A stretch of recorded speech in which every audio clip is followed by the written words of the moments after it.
Hello guys, welcome back to my new ultimate manga explainer channel. दोस्तों, ये मेरा नया चैनल है क्योंकि किसी वजह से मुझे अपना पिछला चैनल छोड़ना पड़ा। उम्मीद है कि आप सब मेरे इस नए चैनल को जल्दी से सब्सक्राइब, लाइक और शेयर करेंगे। तो चलो बिना किसी देरी के आज की वीडियो स्टार्ट करते हैं।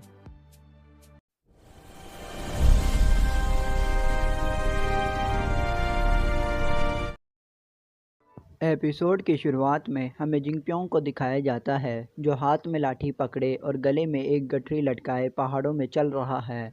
वो बुड़बुड़ाते हुए कहता है, अरे इन्हें बस करीबी गार में ट्रेनिंग करनी चाहिए थी, आखिर इन्हें इतनी दूर इस वीरान वादी में क्यों भेजा। वो ग्रेट एल्डर को बुरा भला कहता है। वो ये कहकर अपने मुंह पर जल्दी से हाथ रख लेता है और इधर उधर देखते हुए परेशान होकर सोचता है कहीं वो यहाँ करीब तो नहीं। अगर वो अचानक सामने आ गया तो। फिर वो जल्दी से अपनी रफ्तार बढ़ाता है और आखिरकार वादी में पहुंचकर थकावट से गहरी सांस लेते हुए कहता है, हाय आखिरकार मैं यहाँ पहुंच ही गया। फिर वो पहाड़ों पर चीख कर आवाज लगाता है, मैं आ गया हूँ। दूसरी तरफ पहाड़ों के करीब बेन हुसैन खड़ा होता है जो जिनप्योंग की आवाज़ सुनकर हैरत से कहता है, क्या जिनप्योंग 5 दिन पहले ही यहाँ पहुँच गया।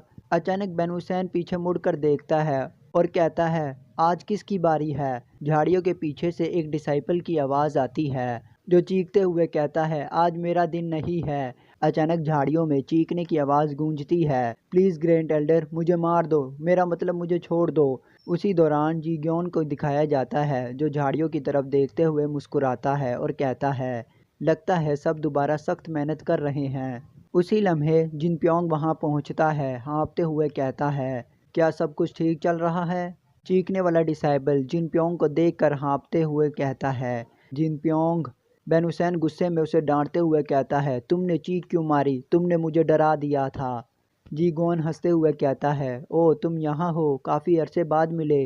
जिनप्योंग एहतरामन झुक कर कहता है, मास्टर अंकल। जी ग्योन कहता है, चूँकि ये सिर्फ हम हैं मुझे सीनियर ब्रदर कहकर बुलाओ। जिनप्योंग हिचकिचाते हुए जवाब देता है, लेकिन मैं तो सिर्फ सेकंड क्लास डिसाइबल हूँ, मैं आपको ऐसे कैसे बुला सकता हूँ। जी ग्योन यह सुनकर आहिस्ता सी सांस छोड़ते हुए कहता है, प्योंग। जिनप्योंग अपनी गठरी नीचे रखता है जिस पर बेन हुसैन सवाल करता है, आप रात के वक्त इतनी चीजें क्यों लेकर आए हैं। जिनप्योंग मुस्कुराते हुए जवाब देता है, ग्रेट एल्डर ने कहा कि सबके लिए कपड़े, राइस बोल और कुछ जरूरी चीजें ले आओ। बेन हुसैन हैरत से जल्दी इधर उधर देखते हुए कहता है, कहीं वो आपके साथ तो नहीं आया। जिनप्योंग हंसते हुए जवाब देता है, हाँ उसके पास यहाँ आने का वक्त नहीं है। बेन हुसैन संजीदगी से कहता है, इससे तुम्हारा क्या मतलब है। जिनप्योंग वजाहत देते हुए कहता है, अकेडमी में जो कुछ हुआ वो बहुत अहम था। और फिर वो वजाहत करना शुरू करता है, आखिर में कहता है, यूं ही सब हुआ। यह सुनकर तमाम डिसाइपल्स हैरान हो जाते हैं। योंड्यूक हंसते हुए कहता है, जैसा कि ग्रेट एल्डर की तवक्को थी। तमाम डिसाइपल्स हंसते हुए कहते हैं, वो वाकई बेहतरीन है। कुछ देर बाद जिनप्योंग हंसते हुए जीग्योन से कहता है, अब मुझे जाना चाहिए। जीगोन जवाब देता है, ठीक है, यहाँ आने का शुक्रिया। बेन हुसैन जिनप्योंग को कहता है, वापसी पर मोहतात रहना, नीचे ना गिरना। जिनप्योंग सीरियस चेहरे के साथ कहता है, चलो भी, मैं बच्चा नहीं हूँ। फिर वो मजाकिया अंदाज में वहाँ से चलते हुए जाता है। डिसाइपल्स उसे जाते हुए देखकर सब उसे अलविदा कहते हैं। जिनप्योंग के जाने के बाद जीगोन बेन हुसैन से कहता है, मैं इसके बारे में परेशान हूँ, मैं इसे छोड़ नहीं सकता। बेन हुसैन अफसोस लहजे में जवाब देता है, हम क्या कर सकते हैं, सेक्ट के कानून बहुत सख्त हैं और ये फैसला सेक्ट लीडर और एल्डर्स का था।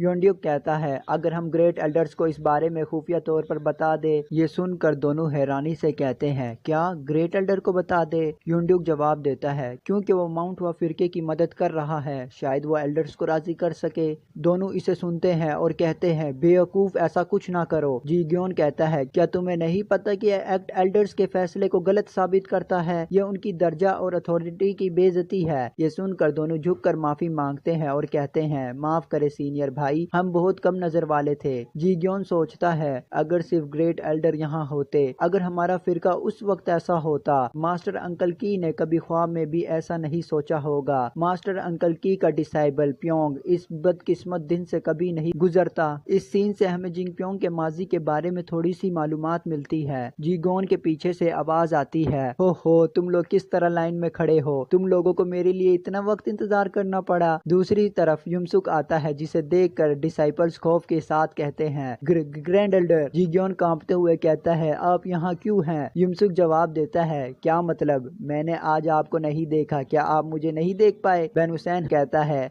हमारा मतलब ये नहीं था, जिंगप्योंग ने कहा था कि तुम आज नहीं आओगे। युमसुक कहता है, क्या उसने ऐसा कहा था? लेकिन मेरे यहाँ आने का उस छोकरे के साथ क्या ताल्लुक है? बैन हुसैन सर खुजाते हुए हंसते हुए कहता है, इस पर कोई एतराज ना करे। युमसुक कहता है, तो आज किसकी बारी है? ये सुनकर सब कांप जाते हैं। फिर हमें पहाड़ों से चीखने की आवाज सुनाई देती है। दूसरी तरफ तीनों लोग आग के करीब बैठे एक दूसरे से कहते हैं। युनड्यूक कहता है, इस बेवकूफ जिंगप्योंग की वजह से हमने अपने गार्ड को नीचे कर दिया। बैन हुसैन दिल पर हाथ रखकर गहरी सांस छोड़ते हुए कहता है, लेकिन खुशकिस्मती है कि ये हम नहीं थे। जीगोन कहता है, पियुवन शायद पागल हो जाएगा जब वो अगली बार प्योंग को देखेगा। इस सीन से हमें पता चलता है कि युमसुक ने किसी और डिसाइपल को ट्रेनिंग के लिए मुंतखब किया है। दूसरी तरफ झाड़ियों से चीखने की आवाज आती है, ग्रैंड एल्डर प्लीज मुझे छोड़ दो। यह सुनकर बैन हुसैन कांपते हुए कहता है, जब ये मेरी बारी करीब आती है तो मैं सो नहीं पाता। जीगोन कहता है, तुम मुझसे बेहतर हो, मैं रातों रात ग्रेट एल्डर के मार के बाद ही सुकून पाता हूँ। अब हमें डिसाइपल्स का वो मंजर दिखाया जाता है जब वो विंडलेस वैली में आए थे, जहाँ तमाम डिसाइपल्स पुरजोश होकर युमसुक को सलाम कर रहे थे। अगले सीन में हमें युनड्यूक को युमसुक की ट्रेनिंग में पिटते हुए दिखाया जाता है, जिसे वो याद करके कांप जाते हैं। बैन हुसैन कहता है, सीनियर ब्रदर, इन दिनों जब हम वुडन स्वॉर्ड इस्तेमाल करते हैं, क्या ये काबिल बर्दाश्त नहीं है? जीग्योन हाँ में सर हिलाते हुए कहता है, हाँ ये सच है। युनड्यूक आग में घास डालते हुए कहता है, मैंने सोचा था कि ये आसान होगा जब मैंने उसे स्टिक या वुडन क्लब पकड़े देखा था, लेकिन वुडन स्वॉर्ड इतनी बुरी नहीं थी। बैन हुसैन कहता है, लेकिन इससे कोई फर्क नहीं पड़ता, मैं इसके बारे में कितना ही सोचता हूँ, ये थोड़ा सा अजीब लगता है। जीगोन पूछता है, क्या अजीब लगता है? बैन हुसैन कहता है, दर हकीकत वहाँ कुछ भी नहीं है जो हम कर सकते हैं ग्रेट एल्डर की ताकत और वुडन क्लब के मुकाबले में। फिर वो आगे बताता है, लेकिन जब वो वुडन स्वॉर्ड और प्लम ब्लॉसम स्वॉर्ड टेक्निक इस्तेमाल करता है तो हकीकत में ऐसे वक्त भी आते हैं जब वो कुछ ओपनिंग छोड़ देता है। हमें युमसुक का खौफनाक चेहरा दिखाया जाता है और फिर बैन हुसैन की चीखों की आवाज आती है। बैन हुसैन कांप कर कहता है, किसी भी सूरत में ये वही है जो मैं सोचता हूँ। फिर वो कहता है, क्या ये हो सकता है कि ग्रेट एल्डर को ये नहीं मालूम कि प्लम ब्लॉसम स्वॉर्ड टेक्निक को किस तरह इस्तेमाल किया जाए? युनड्यूक को एक गहरी सांस लेते हुए कहता है, मुझे यकीन है कि ग्रेट एल्डर सिर्फ हम पर इजी जा रहे थे। जीग्योन भी इस बात की तस्दीक करते हुए कहता है, हाँ वो हमारे मुकाबले के लिए अपने लेवल को कम कर रहा था क्योंकि हम में कमी थी। ये बात सुनकर बैन हुसैन हैरत से सोचता है, क्या वो वाकई हम पर इजी जा रहा था? वो यकीनी तौर पर कोई ऐसा नहीं है जो नरमी करना जानता हो। अचानक उनके पीछे से एक गहरी आवाज आती है, ओ गुडनेस, मैं जानता हूँ कि आप सब लोग क्या सोच रहे हैं। यह सुनकर सब मुड़ कर देखते हैं। सामने एक शख्स खड़ा होता है जो कहता है, क्या आप लोग ये नहीं जानते कि ग्रेट एल्डर का निक नेम स्वॉर्ड गॉड है? क्या आप वाकई सोचते हैं कि इस टाइटल के साथ कोई प्लम ब्लॉसम स्वॉर्ड टेक्निक का माहिर नहीं होगा? ये तो मज़हिया बात है। बैन हुसैन शर्मिंदगी से सर खुजाते हुए हंसता है और कहता है, हाँ तुम बिल्कुल सही कह रहे हो। अब सीन शिफ्ट होता है। हमें जिन्मू को दिखाया जाता है जो धीरे धीरे अपनी आंखें खोलता है। उसे देखते ही डिसाइपल खुशी से कहता है, सेक्ट लीडर आप जाग रहे हैं? डिसाइपल जल्दी से जिन्मू को सहारा देकर बिठाते हुए कहता है, जब आप सो रहे थे सेक्ट के अंदर बहुत कुछ हो चुका है। जिन्मू हल्की सी मुस्कुराहट के साथ कहता है, आपके एक्सप्रेशन को देखकर लगता है वो बुरे वाकयात नहीं है। डिसाइपल शुरू करता है, कुछ वाकयात बताने लगता है लेकिन हमें उनकी गुफ्तगू नहीं सुनाई देती। आखिर में वो जोश के साथ कहता है, आपका क्या ख्याल है, क्या हमारे प्यारे ग्रेट एल्डर वाकई काबिल यकीन नहीं है? जिन्मू गुस्से से कहता है, छोकरे तुम कब से ग्रेट एल्डर के इतने करीब हो गए कि इन्हें डेयर ग्रेट एल्डर कहने लगे? डिसाइबल अदब से जवाब देता है, आप ये कैसे कह सकते हैं? हमारे प्यारे एल्डर माउंटेन हुआ सेक्ट के बेमिसाल हीरो हैं। बतौर सेक्ट के मेंबर्स हम सब एक बड़ी फैमिली हैं। जिन्मू तंजिया अंदाज में कहता है, तुम वाकई अपनी उम्र के साथ ज्यादा बतौनी होते जा रहे हो। अगर तुमने इस एनर्जी को अपने ट्रेनिंग में डाला होता तो तुम अब तक अपने साथियों में सबसे सबसे सीनियर बन चुके होते। डिसाइपल एक मजाहिया चेहरा बनाते हुए कहता है, सेक्ट लीडर, हमें सिखाया गया है कि सिर्फ ट्रेनिंग पर नजर रखना सही रास्ता नहीं, हमें नेचर के असूलों की पैरवी करनी चाहिए, बिल्कुल आसमान में बादलों की तरह बहते हुए। ये सुनकर जिन्मू हंसता है और कहता है, तुमने इस तरह की बातें कब शुरू की? डिसाइपल कहका लगाता है, लेकिन जिन्मू जल्दी से कहता है, क्या तुम्हें कहीं जाना नहीं? डिसाइपल उलझन में कहता है, कहाँ? जिन्मू कहता है, विंडलेस वैली। क्या तुम्हारे साथी वहाँ आइसोलेटेड ट्रेनिंग नहीं कर रहे हैं? डिसाइपल हैरत से कहता है, आप इसके बारे में कैसे जानते हैं? मैंने आपको कभी इसका जिक्र नहीं किया। जिन्मू संजीदगी से कहता है, तुम्हें भी विंडलेस वैली जाना चाहिए, अपनी ट्रेनिंग में सुस्ती मत करो। डिसाइपल मजाक के अंदाज में कहता है, इंतजार करे सेक्ट लीडर, आपके अल्फाज ने मुझे तकलीफ दी। क्या आपको अंदाजा नहीं कि मैं कितने अरसे से आपकी देखभाल कर रहा हूँ? जिन्मू जवाब देता है, मेरी देखभाल अहम नहीं है, कोई तुम्हारी जगह ट्रेनिंग नहीं करेगा। कब तक तुम इस तरह अपना वक्त जाया करते रहोगे? डिसाइपल हंसते हुए कहता है, जब तक आप अपनी एनर्जी रिकवर ना कर ले।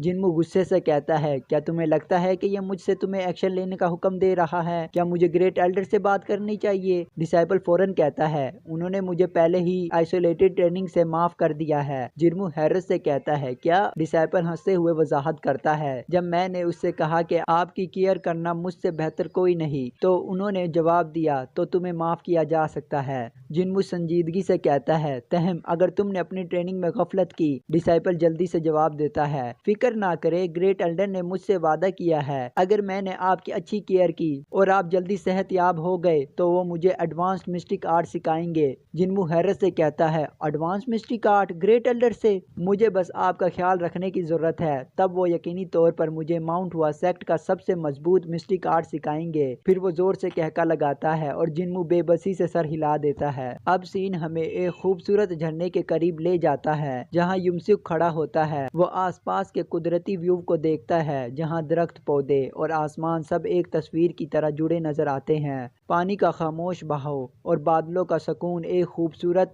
हम आहंग बनाते हैं। युमसुक झरने के नीचे मेडिटेशन की हालत में बैठकर सोचता है, मैंने 18 एनर्जी आर्ट्स में महारत हासिल कर ली है और प्लम ब्लॉसम स्वॉर्ड टेक्निक के लिए मेरी पेशरफ्त दुरुस्त स्मित में है। मेरे रास्ते की तमाम गैर जरूरी रुकावटें हट चुकी हैं, लेकिन मुझे ये साबित करना होगा कि मैं इतना मजबूत हूँ कि शक व शबा को खत्म कर सकूँ कि मैं हानहू हूँ। इसके बाद युमसुक 18 एनर्जी आर्ट्स की मशक शुरू करता है। इसके इर्द गिर्द एक ताकतवर औरा जमा होना शुरू हो जाता है। वो याद करता है, पिछली बार जब मैंने ये मशक की थी तो मैंने खून की उल्टी की थी और नाक से खून बहा था, लेकिन इस बार मैंने कामयाबी हासिल कर ली है। अपनी आंखें खोलते हुए वो खुशी से सोचता है, मैंने माउंट हुआ सेक्ट के टाउस्ट एनर्जी आर्ट सीख लिए हैं। इसमें डिमोनिक आर्ट का इम्तिसाज है जो मुझे सुप्रीम डिमन रेलम तक ले गया है। अब जब मैं प्लम ब्लॉसम स्वॉर्ड टेक्निक इस्तेमाल करता हूँ तो हवा में एयर ब्रश स्वॉर्ड जाहिर होती है। अब मेरे पास क्या कमी है? मुझे आगे कौन सी स्वॉर्ड टेक्निक सीखनी चाहिए? युमसुक मुख्तलिफ तलवार टेक्निकों के बारे में गौर करता है। Lighting storm cross blast, limitless sword technique, 13 form celestial cannon. पहली टेक्निक के बारे में वो कहता है, लाइटनिंग स्टॉर्म क्रॉस ब्लास्ट। ये टेक्निक सुनने में बहुत ज़बरदस्त लगती है, लेकिन यकीनन ये काफ़ी पेचीदा होगी। दूसरी टेक्निक के बारे में वो सोचता है, लिमिटलेस साउंड इंटरनल आर्ट। ये हाफ इमोर्टल टोटल शेल की टेक्निक है, लेकिन क्या इस टेक्निक को मुसलसल और ना खत्म होने वाली मशक की जरूरत होगी? क्या मुझे अपनी पूरी जिंदगी इस ट्रेनिंग में लगानी पड़ेगी? नहीं, मैं लिमिटलेस स्वॉर्ड टेक्निक को छोड़ देता हूँ। फिर वो 5 एलिमेंट डीमन रिपलिंग टेक्निक और 13 फॉर्म सेलेस्टियल कैनन के बारे में सोचता है। वो डीमन रिपलिंग टेक्निक को नापसंद करते हुए कहता है, ये मुझे बिल्कुल पसंद नहीं है। आखिर में युमसुक अपनी स्वॉर्ड की तरफ देखता है, हाथ बढ़ाकर उसे अपनी तरफ खींचता है। स्वॉर्ड हवा में उड़ती हुई उसके हाथ में आती है और वो एक जोरदार वार करता है। वार के नतीजे में पानी की लहरें बुलंद होती हैं। युमसुक एक गहरी सांस लेते हुए कहता है, ऐसा लगता है जैसे मैं कुछ नहीं पकड़े हुए हूँ। ये टेक्निक लचक पर मरकूज है, लेकिन ऐसा नहीं है कि मेरे पास लड़की की नाजुक कलाई हो।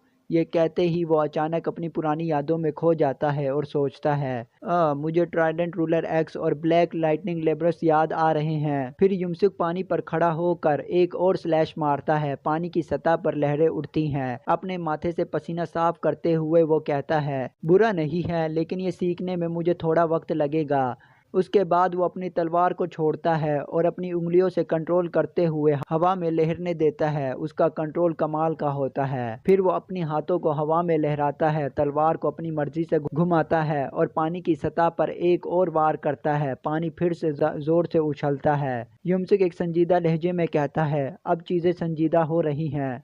दोस्तों ये थी आज की वीडियो। आई होप आपको पसंद आई होगी। जाने से पहले प्लीज़ मेरे चैनल को सब्सक्राइब एंड लाइक करें और कमेंट करना ना भूलें। मिलते हैं अगली वीडियो में, तब तक के लिए बाय, खुदा हाफिज़।